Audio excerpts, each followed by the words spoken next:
First, though, we're going to have a look at what the events of the last week, the change in the Prime Ministership means for Bill Shorten. As we saw earlier, he's been out and about today talking policy, talking higher education. There's no doubt he is in, a much more difficult position now fighting Malcolm Turnbull as opposed to Tony Abbott. Someone who has been studying Bill Shorten very closely of late is David Marr. He's just written a new quarterly essay titled Faction Man, Bill Shorten's Path to Power. David Marr, congratulations on the essay and thanks very much for joining us this afternoon. Good to see you. Thank you, David. A pleasure. As I say, you've been closely studying Bill Shorten for this quarterly essay. I mean, how would you describe the man?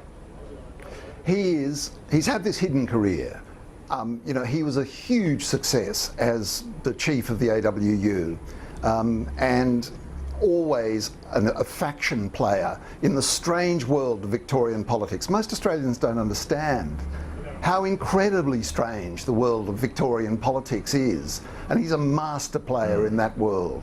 And all of that, in a sense, has been hidden. He only came to public view really with Beaconsfield in early 2006, into Parliament in 2007. He is a masked man. He is very wary of showing people what a tough operator he is, what a really tough professional political operator he is. And why I argue in the essay that he does himself a lot of damage, actually, by getting around with this good, presentable face on all the time, instead of being more willing to actually just say it as it is from his point of view. But he's got to now. He's got to speak now. I remember your excellent quarterly essay about Kevin Rudd, and something of a parallel, because you talked about the facade that he had, and that moment at the end of the essay where you saw it stripped away and the real Kevin Rudd and the rage within for him. I mean, we're talking about a different character here, but is there some similarity that, all politicians have to put on a show, but are you saying that, you write that he needs to find his voice, Bill Shorten? here is the guy vying to be Prime Minister. Is he struggling to actually tell us who he is? It's funny, when no doubt you've heard him as well, when he's talking to a Labor crowd, I described it as being on the stump, talking to unionists, talking to a Labor crowd. He's eloquent, passionate, vivid. Then he goes out into the general community and he's muffled. He hasn't found the voice that allows him to speak absolutely directly to the Australian people. And I'm very grateful to Sean McAuliffe of Mad as Hell, and he gave me we had this wonderful talk about the way Shorten speaks and the strange way in which he constructs his sentences that allows them to turn them into zingers. But there is a much tougher, more thoughtful, more resilient politician there than, strangely, Shorten allows people to see. It's very odd. I guess, because the coalition attack him on a couple of fronts. One, that he's got blood on his hands for tearing down two prime ministers. That's a harder one for the coalition to prosecute after last week. They're going to have to soft pedal that one now. I think so. The other one, though, is that union background, that he was, that he is still too hostage to the union movement. You're right in saying you don't rise as rapidly as he did through the union movement and the Labor Party without being tough. Does he need to embrace that union past and use that to his advantage? Do you think that's possible? Well, he does. He doesn't shy away from it. One of the reasons I wrote this quarterly essay was I wanted to look at this proposition, which is very much a proposition of conservative Australia, that to be tied to the unions, they always use that word, tied, to come from a union past makes you ineligible to be a Prime Minister. And I think that in the end is rubbish.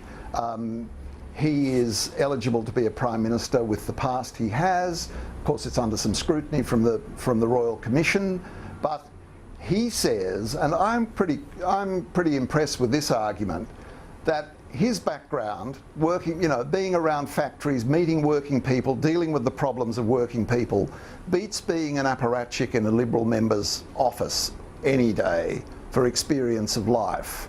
He's a very conservative man, The notion that coming from a union background is going to make him some kind of dangerous radical is rubbish.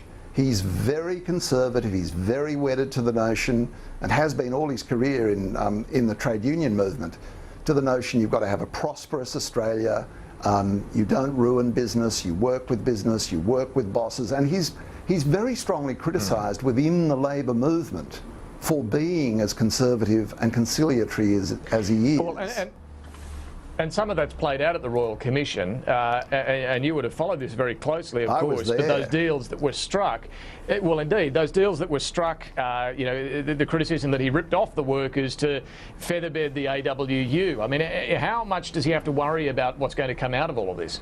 Well, the real damage that the Royal Commission should have done him is the revelation that he failed to declare a nearly $60,000 electoral donation. But of course, he hasn't been hammered for that by other politicians because so many of them have behaved as badly as he did on that. So the emphasis has been on the deals that he did as a union leader. Nothing revealed in the day and a half of cross-examination before the Royal Commission looks like adding up to any kind of offence in law. What it adds up, what it's so far about, and he may well be back there again, what it's so far about is whether that is the best way to run a union. Should you be as pally with the employers as the AWU was under him? Now these days the AWU has stepped back from the Shorten kind of intimacy with employers and doesn't do that stuff anymore.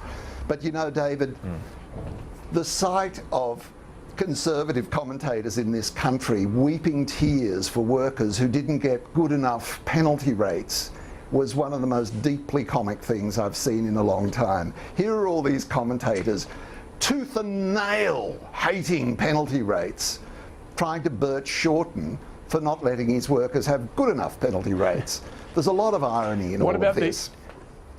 Yeah, what about the position now, though, on the China Free Trade Agreement? I mean, I can tell you that some of his front-bench colleagues are pretty uncomfortable about the line being taken, suggesting they might oppose the China Free Trade Agreement. And again, this is an area where the government portrays him as being hostage to the CFMEU in particular. Do you think this issue is going to damage him? I love the way it's always the CFMEU. It isn't the AWU or the NUW or any other union. It's always the rogue CFMEU.